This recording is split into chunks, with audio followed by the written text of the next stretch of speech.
Shanti, Shanti, Shanti.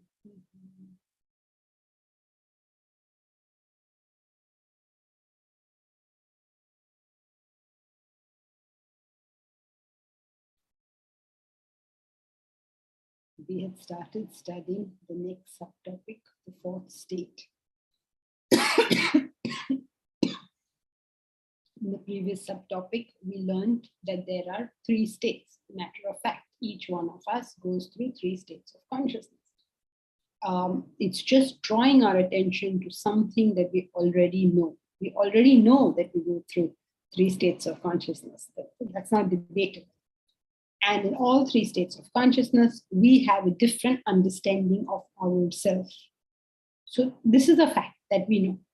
Now they are telling us, now we don't know.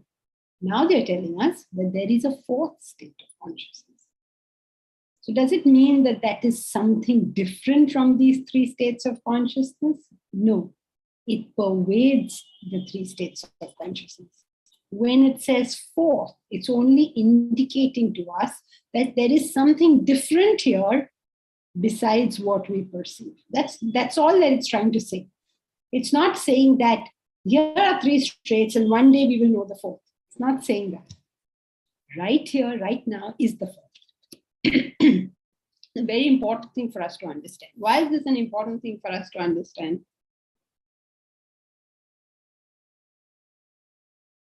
Because if this was not true,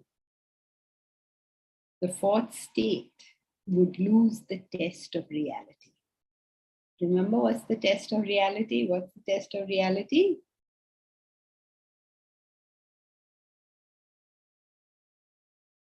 It should last at all times. It should last at all times. Very good. It should be there in the past, in the present, in the future.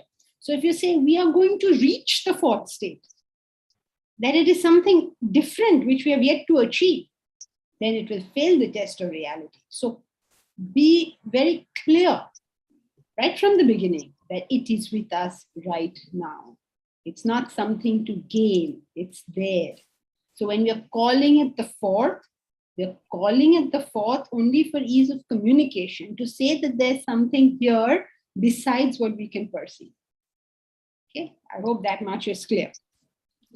Now, is anyone trying to say something? Now, that state, they tell us, is the state of absolute peace and bliss.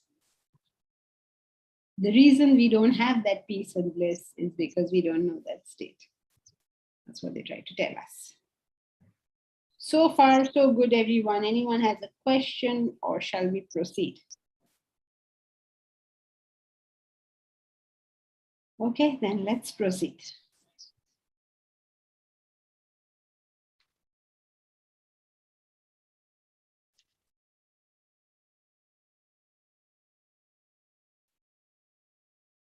What's happening? Shall I read? Is the screen not coming up? I'm not sure who is our host today. Omkar, are you there? Okay, chalo, I will read since there seems to be some issue. The fourth stage. Janki-ji, Yeah. Omkar is there. He's trying to fix something. This thing is there. The para is there on his screen, but he's lost it somewhere. I don't know. Okay. He's trying to fix it. Okay, thank you, Shita. Does anyone have a book? You all can read from the book. I'm sure everybody in this class has the book, right? So anyone wants to read the next paragraph?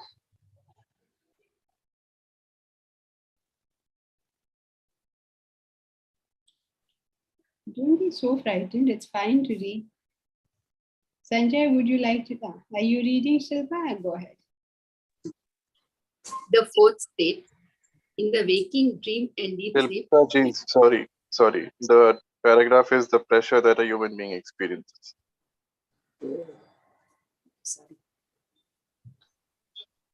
The pressure that a human being experiences to reach his original nature is akin to that an object goes through to regain its original state. A coiled spring compressed exerts pressure until it reaches its full length. A sponge squeezed exerts pressure until it regains its original form. So it is with human beings. So should I? Just summarize this. Yeah. So he's saying that we are not happy in whatever state we are, and we want to go to the original state. We want to know which state is original, and like how the coil comes back to its original state if you press it and release it. The same way human being wants to know what is the original state of the human being. But is that correct? Does every human being want to know his original state? Only those who have a question about their state, they only inquire. Correct. So he cannot be making that statement because that statement would be false. So read again. What is he saying? We cannot be saying that we all want to know the state because 99.9% don't want to know. Pressure. If a human being experiences a pressure, then only they want to know. Still not want to know. Read again. People don't want to know. Remember that. Nobody wants to know. If I offer you anybody, I can fulfill all your desires. Does anybody want this else? No. We are very happy with all their desires fulfilled. What is he saying? So retaining pressure. Okay, pressure is correct. So what about the pressure? Until that pressure is released. So they want to know the way to release the pressure. They don't want to know, Shilpa. Nobody wants to know that. He's not explaining that people want to know something. He's explaining the pressure itself. Why do you experience a pressure? You're experiencing a pressure because you're not in your original state. That's why you experience the pressure. Think of this. Suppose I lock you up in a cage, 3 foot by 2 foot cage. It's just like plunged you up like that. What would you want? You would want that pressure released. What is that pressure being caused by? It's being caused by you being contracted into something like this. So that infinite being has been contracted into this body, mind, intellect. So there's pressure, huge pressure on us. That is why no matter what we get or don't get, the pressure doesn't go away. Because see, imagine if you're put in that cage, you're contracted like that, and somebody offers you an ice cream. So you eat the ice cream a little bit while it's on your tongue, you may feel a little better, but that pressure is still there. Somebody else offers you a banana, you have the banana, you feel good for a little while, but the pressure is still there. So that's exactly what is happening to us in life. No matter what we do, no matter what we get, no matter how sweet people are to us, we experience a recurring pressure. The Pressure that exists because we are not in our original state. You wanted to say something? Okay.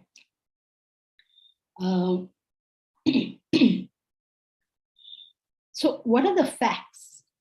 The fact is this, that we all experience a recurring pressure. Does anyone debate this fact? This is a fact that we are all experiencing a pressure, and everything we get is only a temporary, subsiding of that pressure. This is a fact, right? Each one of us experiences this pressure, correct? Anyone debates this? No. Everyone, right? Give me a thumbs up. Let me hear. I can't see your faces. Let me at least see that you agree with the point. The point is that everybody experiences the pressure, and whatever we get is a mere temporary subsiding of that pressure. Correct? Now the question is, how is it that a man who has so much money still wants more? How is it that a woman who has so much beauty still wants more? How is it that a person with so much knowledge still wants more? How does this happen? How does it happen that Ravana, who had all the damsels, all the nymphs of heaven, still eyed the Lord's consort? How did this happen? Why was he not like, how do I care? I have so much of it. How? Is there any man who says, man means any human who says, I've got enough, thank you? Nobody. None of us. Suppose I offer you an income, 5,000 more than what you currently have. Will you not accept it? Nowhere do we turn around and say, no, thank you. How is that? You can answer the question, Mukesh, by saying Vasana is an ego, but that doesn't really tell us what the problem is. Why do you have Vasana as an ego? Ashya says, because we want infinity. No, we don't want infinity. That's not the correct answer. There is a void, and to fulfill the void, we seek Where does the void come from? Why? Yes, correct. You're right. That there's a void. You're not wrong, all of y'all, in whatever you say. That is what we have studied. Because we associate ourselves with the body, mind, and intellect. Okay, all your answers are not incorrect, but we're going into a more fundamental level of this. Why is it that we don't say enough? Why don't we say this? Because we are still living at the, just associating our happiness with worldly things, with things outside. So the question is, why are we doing that? Why don't we ever stop doing that? That's the question. We haven't risen above that to see, to be able to see, or we haven't gone inside to see that we are complete already, and we need to go inwards. No, the question, Malti, is why is it so? Why is it so that we are still longing? Correct, Deepa, finally. Deepa, that's correct. Because, thank you. Because we are the infinite. Not because we want it, not because we wish to know it, but because we are the infinite. That's the whole point, right, of this whole example. You're being contracted. That infinite is being contracted into a very small thing. And so there's a feeling of release me, which we recognize in ourselves as that pressure. When we feel that pressure, we associate a name to it. You look around, right? Imagine that your cage is invisible. Right? So you're in this cage that's contracting you. That cage is invisible. You see an ice cream there. And you think, if I had that ice cream, I would be very happy. But I can't reach that ice cream because I can't seem to reach that ice cream. So because you can see the ice cream and you cannot see the cage, you cannot understand that the ice cream has got nothing to do with this.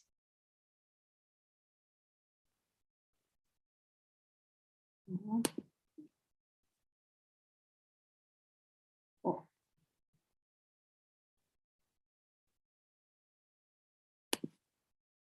I thought you were asking me a question, Bharat. Okay, so when you are in an invisible cage that has caught you up, you can't see the cage, but you can see pretty objects around. And you feel the reason that you are feeling this pressure is because you can't have these pretty objects. You're attributing the cause to the wrong thing. That's what he's trying to say. We are attributing the cause of our agitation to not having that pretty ice cream. I can see that pretty dress. I can see that pretty this and that pretty that.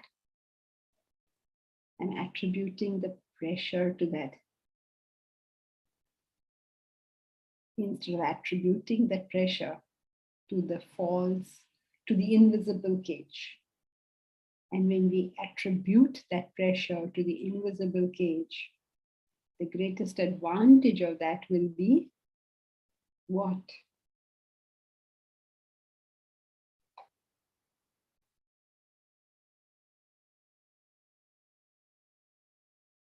You can attribute the pressure to that invisible cage. The greatest advantage will be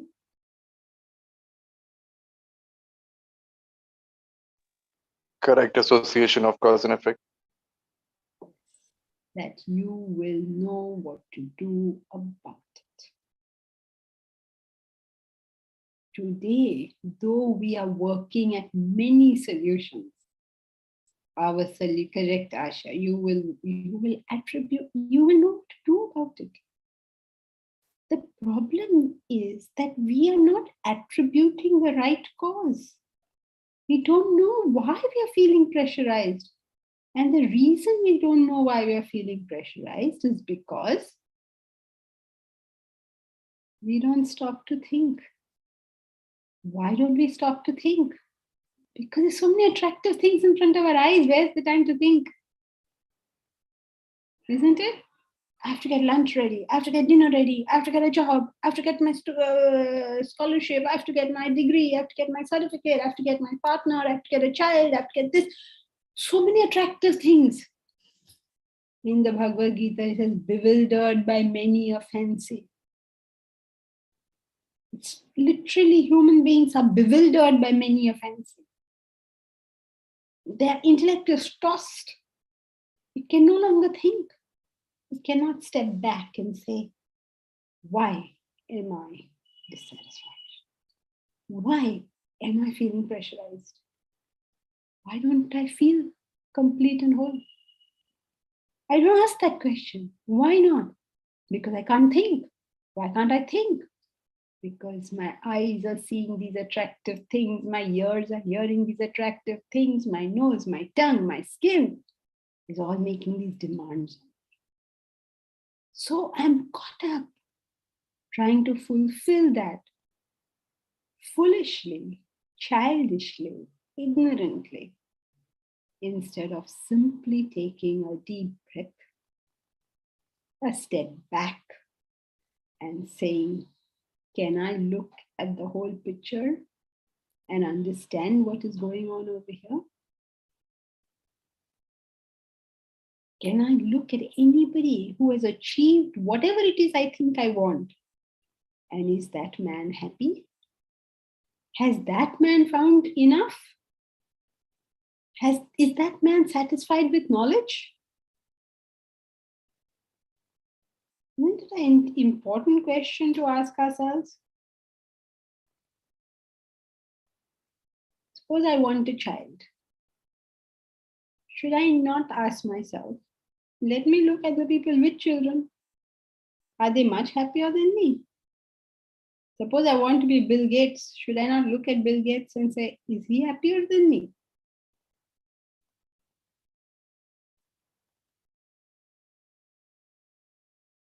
A mad delusion has set on mankind. Mad delusion. It's really insane. And the insanity of all this is that we don't take a step back to sit down and ask ourselves the question, why am I feeling this pressure? Why do I think I need your good opinion? Why do I need my spouse to love me? Why do I need to have a child? Why do I need to have success in my career? You can ask these questions. Bewildered by many a fancy, man is lost in the web of delusion. Bewildered means intellect is like, it is too confused to think. So today, in class, let us question ourselves. Why do I think I need what I think I need? That should be the next book, no? Why do I think I need what I think I need? As it is, the book titles are so confusing that nobody can make head or tail of them. So this will be even better. The new book is coming, you know that, right? It's called The Happiness Guarantee. You think we should change the name to Why Do I Think I Need What I Need? Why do I think this? Why don't I ask the question, do I really need it? Is it critical to my happiness? If there is anything which is critical to my happiness, there's only one thing which is critical to my happiness. What is that one thing?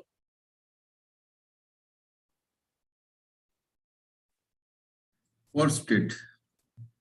Sorry? Fourth state. Fourth state, correct. Ashya, correct. Knowledge of the self. It's the only thing critical to my happiness. It's the only thing I'm least interested in. Bewildered by many a fancy.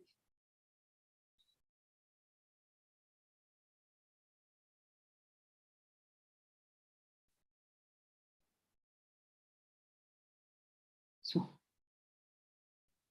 what is he trying to tell us? That there are three states of consciousness which we are in perception of. We are seeing it, we are perceiving it. Whilst we are perceiving this, there is something else there. That something else is our original nature. We don't seem to want, we don't seem to care, and yet it is there that the secret of our existence lies. So you say, forget it, no, who cares?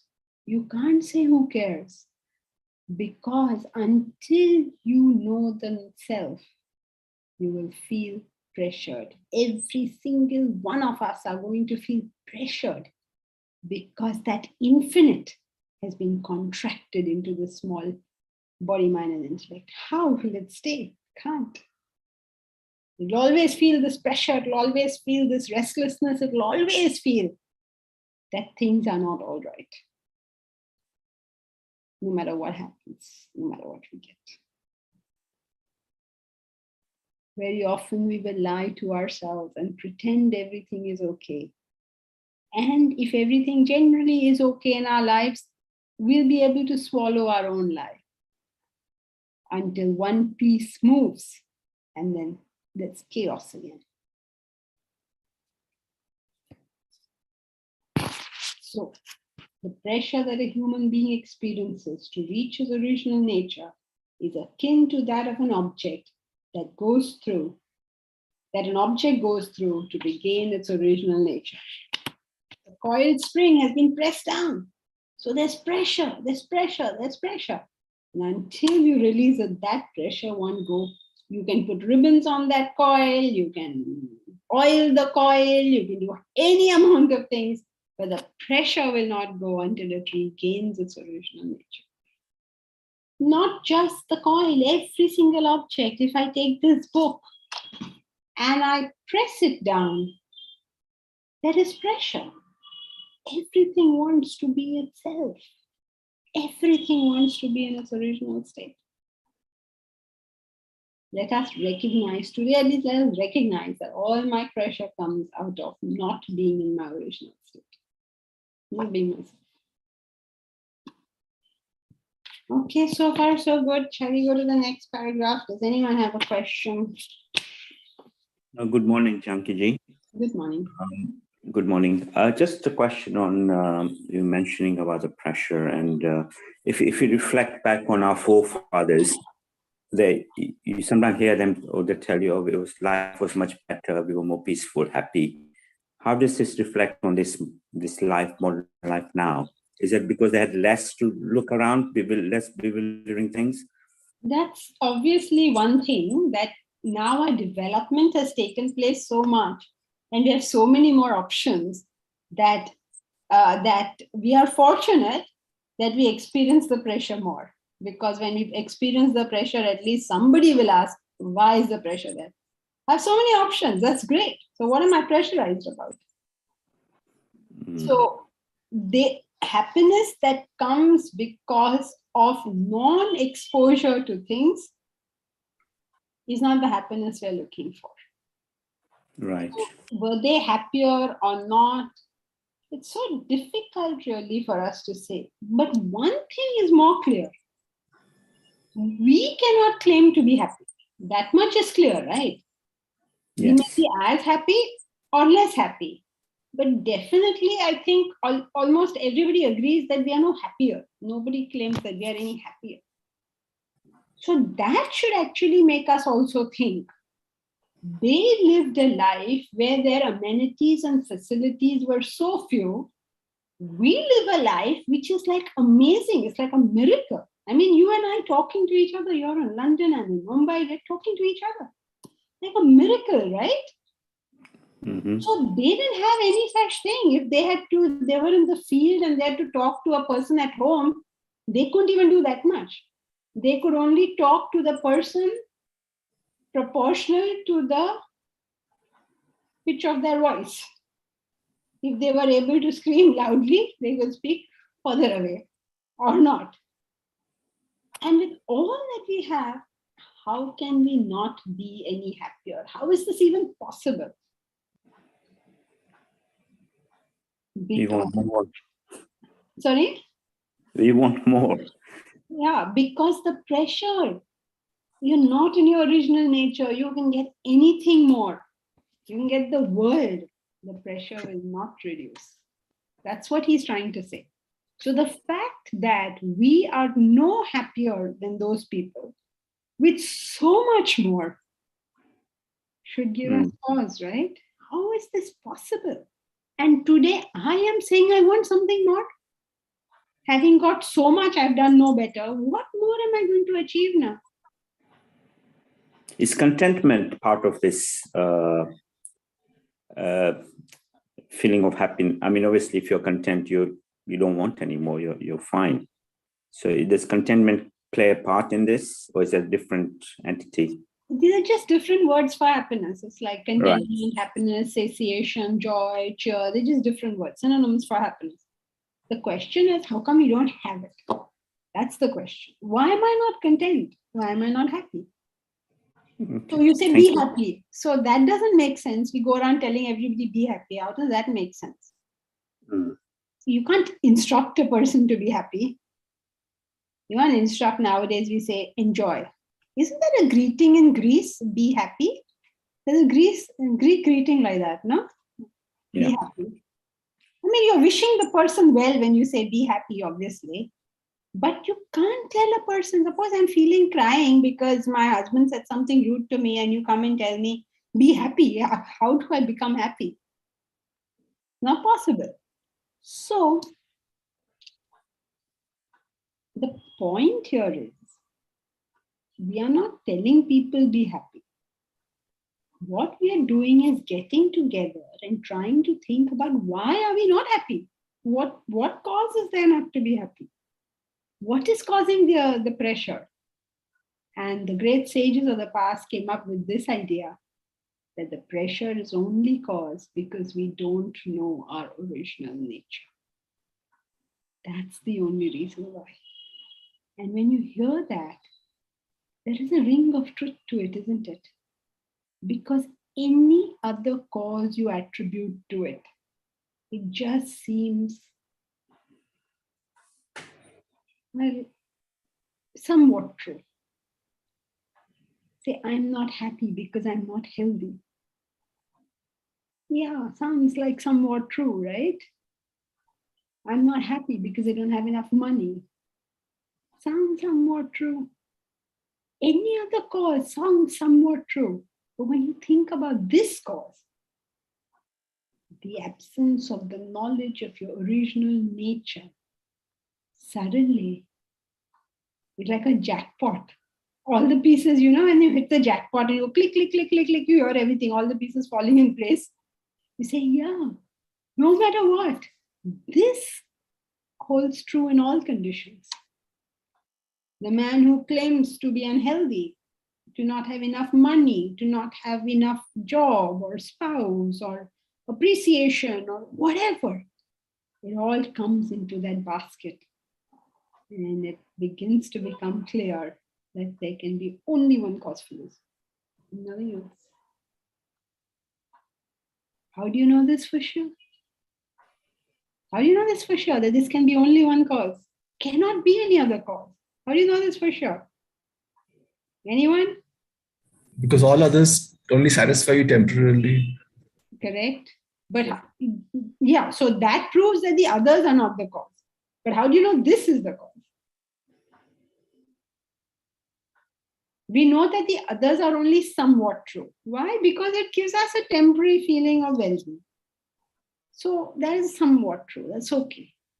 But this is an absolute cause. It's like it seems to fit in every case, every circumstance. How do you know that's true?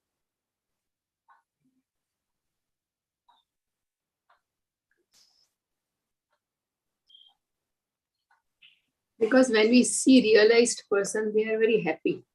Very good. Deepa, yes, you're answering the same as 9.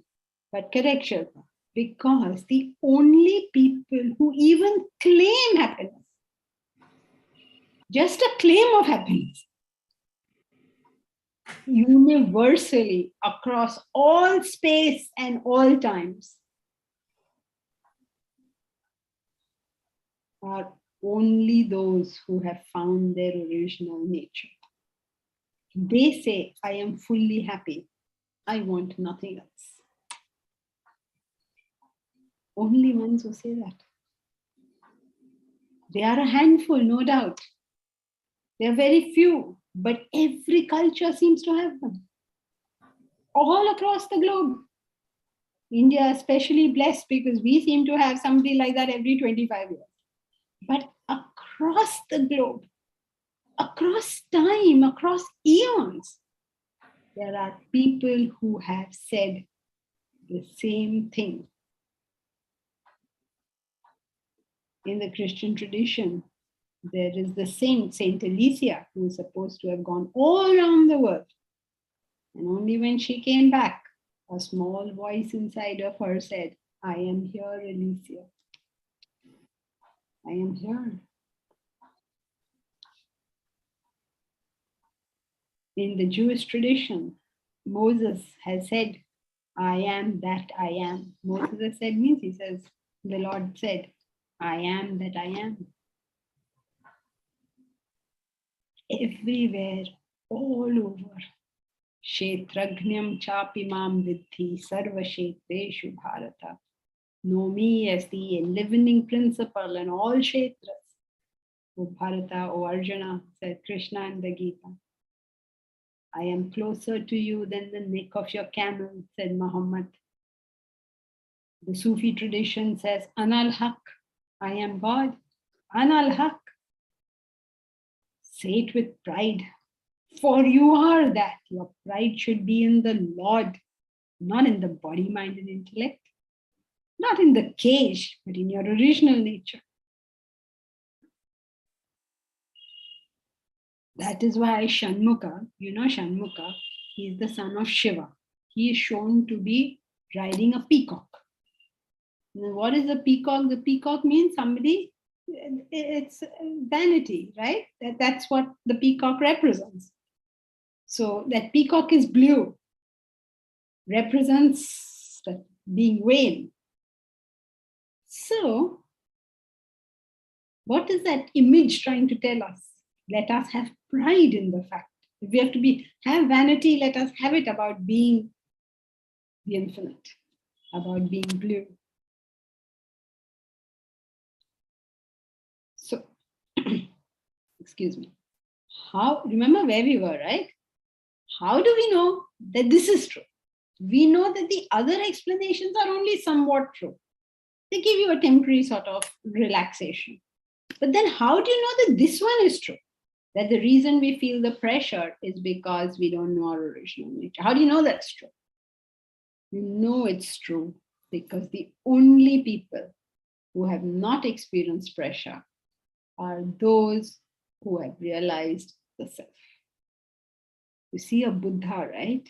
You can go to Buddha and say anything, don't say anything, take anything, give anything. Is it making any difference in his life? In the Ramayana, that whole tragic scene. I don't know, Ganga, Madeleine, are you aware of this? Rama is the beloved prince of Ayodhya, and then he's banished. And the whole city loves him, and they're all sobbing and weeping, way more than they're sobbing for the queen. They're just crying and crying about Rama leaving. And Rama leaves. It's one of the tragic scenes. And here, in all the drama and poetry, the scene of Rama leaving Ayodhya is like everybody is weeping. His father, his mother, the people, his brother, everybody is weeping. It's like one of the most, iconically tragic scenes. There's one person who's not weeping, who is showing no great signs of grief. And that is Rama. He was in the palace. He was perfectly happy. He has been banished. He's still perfectly happy. I mean, not that he's dancing and singing and leaving. It's not being absurd. He appreciates the sentiments of others, and that's different. But he's okay with it. He's really okay with it. So we find in the lives of the people who have found their original nature that nothing seems to take their peace away. Nothing seems to give them any form of pressure. No reaction to anything. No reaction means not like they're hard-hearted and they don't care, not like that. But, for them it's okay. They manage to maintain an equanimity, an equipoise. So it's okay, it's really okay. But how? When we are miserable, we are not able to do that. So how is it possible that in the face of tragedy or in the face of massive gains, still nothing? No excitement at victory, no dejection at failure. Why? Because they have access to something that we have no access to. What do they have access to?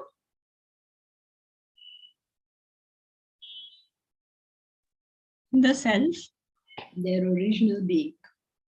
They found their original being. Simple. I hope the logic of this is clear. Is it clear to everyone? Then what is the logic? The logic is that. Excuse me. We all experience pressure. This is a fact. That's a given. Okay, this we know.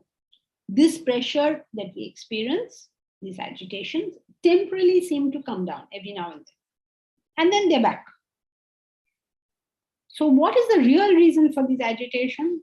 It is not what we think it is, but it is absence of the knowledge of our true self.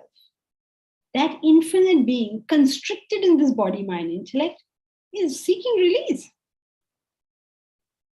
How do we know for certain that these are the people, that this is the real reason?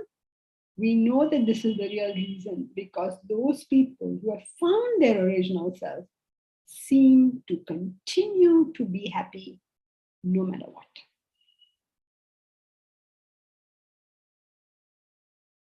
Clear? Ganga, clear? You're looking particularly dejectedly at the camera. Clear? Yes, can it be also a nature that some people have more than others to be calm and joyful more than some other people that even if they have the moon, they're not happy? Now think of this question of yours. It's a good question. Some people seem to have happiness more than other people, not because they have more things, but because it is their nature. I'm using your word. It is their nature, you say. So doesn't that tell us something? That it doesn't lie in the object, but it doesn't explain to us where does it lie. You answered it by saying nature. So then we have to ask the question, what is that difference in the nature? So if we are going by this theory, the closer you are to your original self, the more you will take things in your stride. The further you are from your original self, the more the pressure will be experienced. So in this case, nature means how close or how far are you from knowing your original nature. Some of us have a lot of ignorance of it. Some of us have reduced our ignorance of it. Those who reduced it, to whatever extent they've reduced it, will maintain that contentment, that equipoise, that equanimity. Okay, so it's a good thing that the good thing of the question is you can think of many situations, which is what you should do. Think of many situations and see if this applies. So in this case, you said, no, it doesn't apply. What about nature? And then you check again whether it applies. Of course, it applies to nature because your nature is your distance from the self, right? That's what gives your nature. So I hope everybody else also thinks like that. Think of different situations and then see whether this theory applies. I'm going to give you 2 minutes to think of anything to see if this theory applies.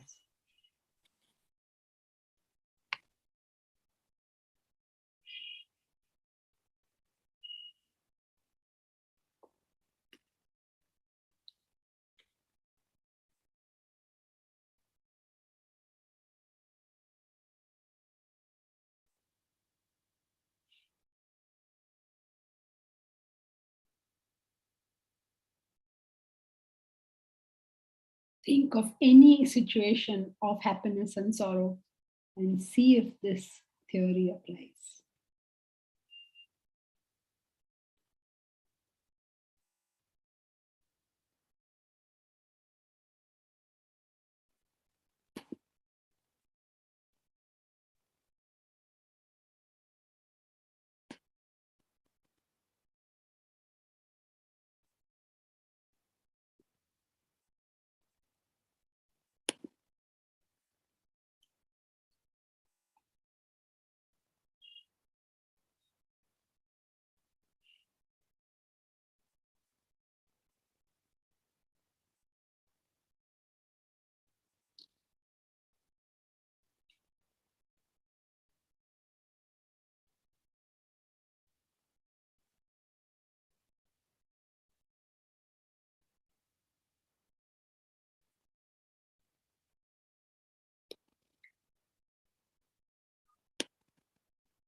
Did you all find any contradictory theory or any other theory you'd say, no, that theory is better?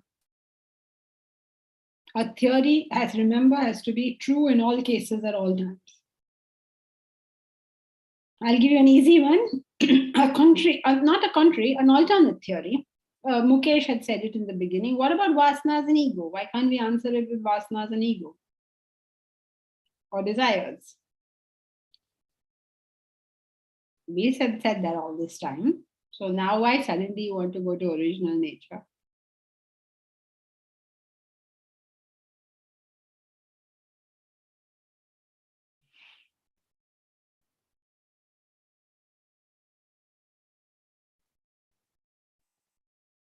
Yeah.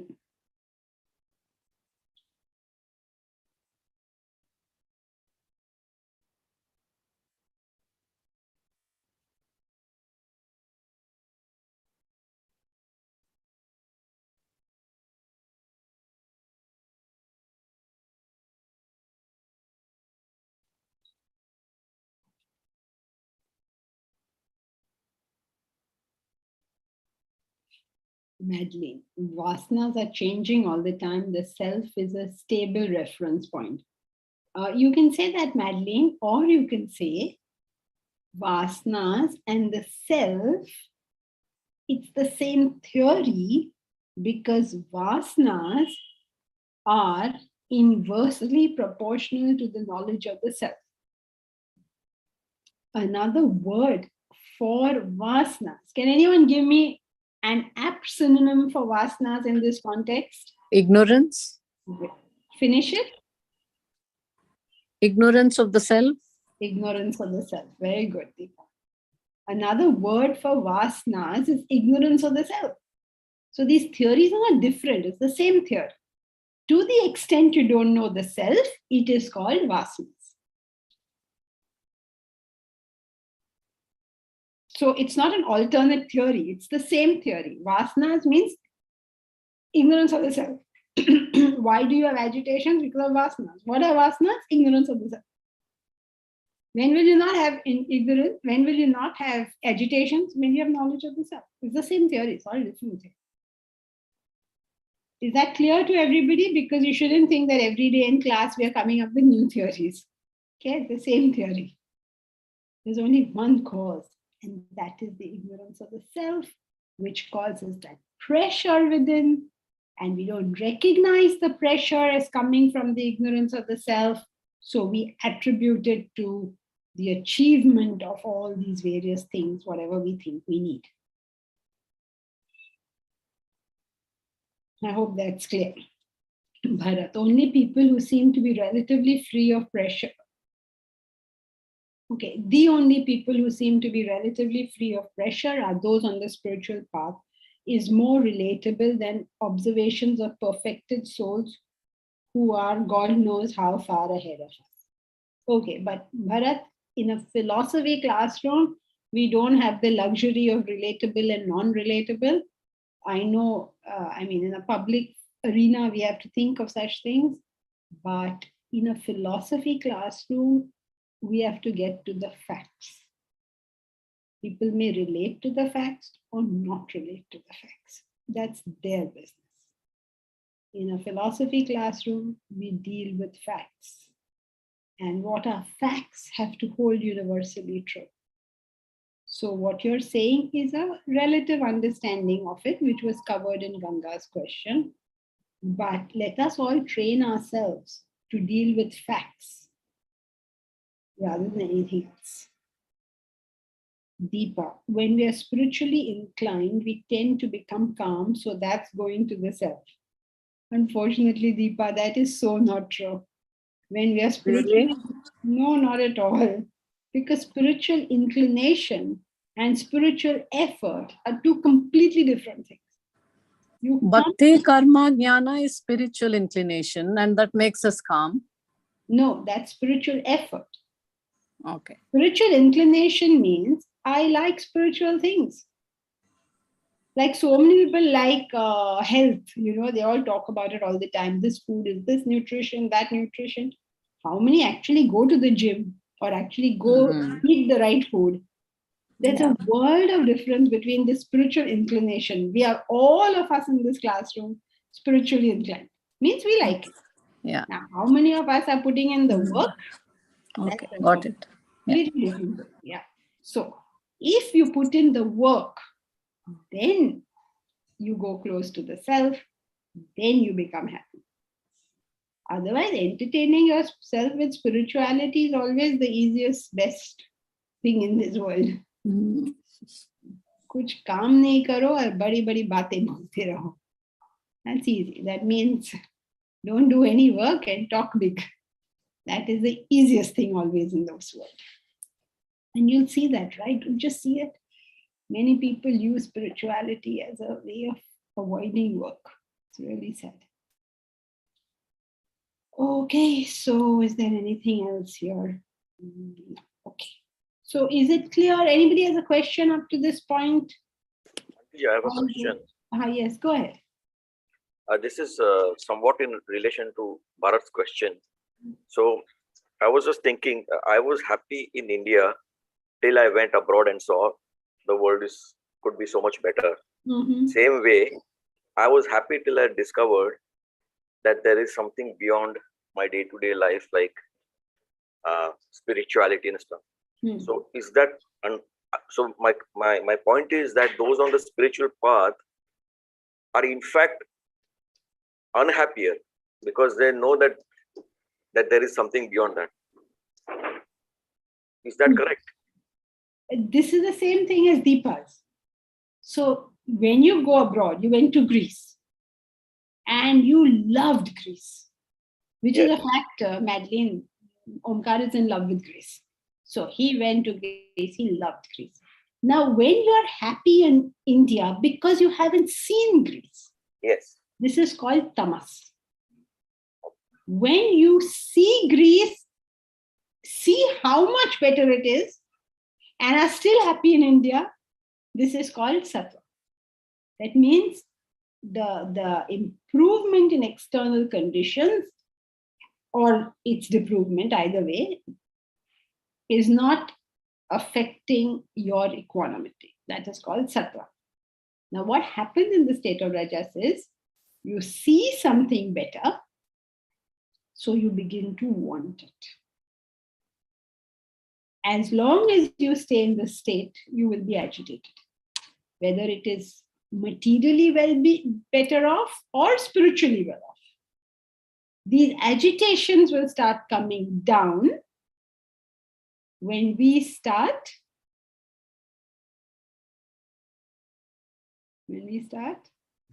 approaching self. Okay, in the context of this question. Seeing things for what they are. Okay, but I'm looking for something else. I mean, yes, this is part of the answer, but not the complete answer. Putting in effort. Very good, Momita. When you start working, suppose you're working here to make India as good as whatever it is you saw in Greece. Oh, by the way, Omkar, you were going to organize a trip to Greece, so we can also see what is this wonderful thing that you have loved so much over there. Now we have Madeline. Yes, now you and Madeline can do it together. So, when we are able to start working towards it, right? Now we don't know. Now Omkar has told us this beautiful land of Greece and we would all like to go there. We'll be agitated. But the day we start working for it, the day we say, okay, so how do we go about buying the ticket? How do we go about, finding a hotel or whatever it is we start doing about it, we will find that our agitations are more in control because we experience going closer to it. Now, this happens whether or not you are doing it materially or spiritually. So if I want, let us say I want an income of, 1 crore a month. Madeline, whenever I see you, I think I have to convert crore. Ganga, you understand crore? You understand, okay. So what is 1 crore? 1 crore is, let's say 100,000, okay. No, I want 100,000, huh? 10 million. 10 million, okay, 10 million. 1 crore is 10 million. So 10 million I want. Now, as long as I'm sitting here thinking I want 10 million, I want 10 million, I'm very agitated because I want something and I want it. Nothing's happening here. But when I start working towards it, I know that I'm on my way to that path. I get filled with this optimism. I know that I'm going to get that thing. Okay? So while you're in tamas, it doesn't agitate you. When you see the better, now you've seen the better, it agitates you, that's rajas. As you start approaching sattva, that means you're doing all the necessary work to reach that position, the agitation starts quelling.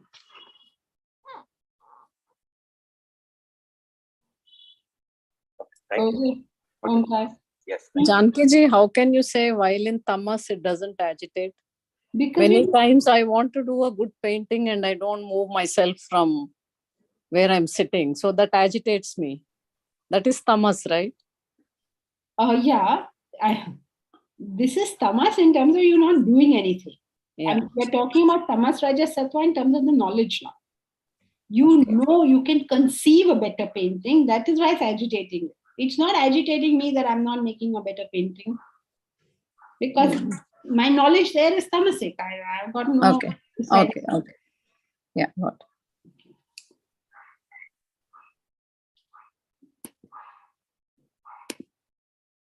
So when we start doing the work, the agitations come down. That is why on the spiritual path, those who work on it become less and less agitated. Those who want it but don't work on it, it's a very, very unfortunate state, because then they start wearing a cloak of spirituality. Means they go to temples or churches or mosques. They say, oh, you must be calm. Take in a deep breath. It all becomes like a cover up rather than a growth from within. And you can always tell the difference, right? I know from the fact that you all are nodding that you sort of get it, right? That some people are really there and some people are, I wouldn't say faking it, but they're not getting that they're not there.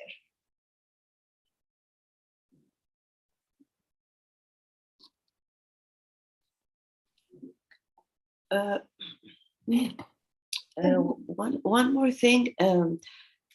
Sometimes agitations are also caused by expectations, projections.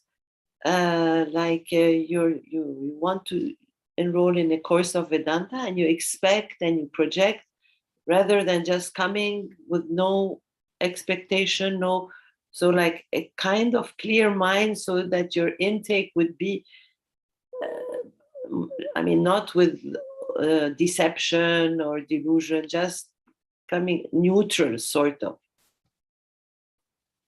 So expectations is another cause of agitations. Expectations is a manifestation of vasanas. Expectations is nothing but desires. So it is in the same, same theory. When a new person comes, you start with expectations. Then you explain desires. Then you explain vasanas. So you're going down into a deeper level of comprehension until you're able to understand the concept of the original self. So first day somebody comes and you tell them original self, they don't know what happened here. So expectation is the sort of top layer of it, because that everybody understands. Yes, I expect all these things. But why do you have the expectation? Because you have a desire. Then one day they wake up and say, but why do I have a desire? Because you feel a void. And then they're happy. And again, one day they wake up and say, but why do I feel a void? Because I have vasanas. Why do I have vasanas? So each time that inquiry goes deeper and deeper, you come up with not a different answer, but a deeper answer, but a more comprehensive answer.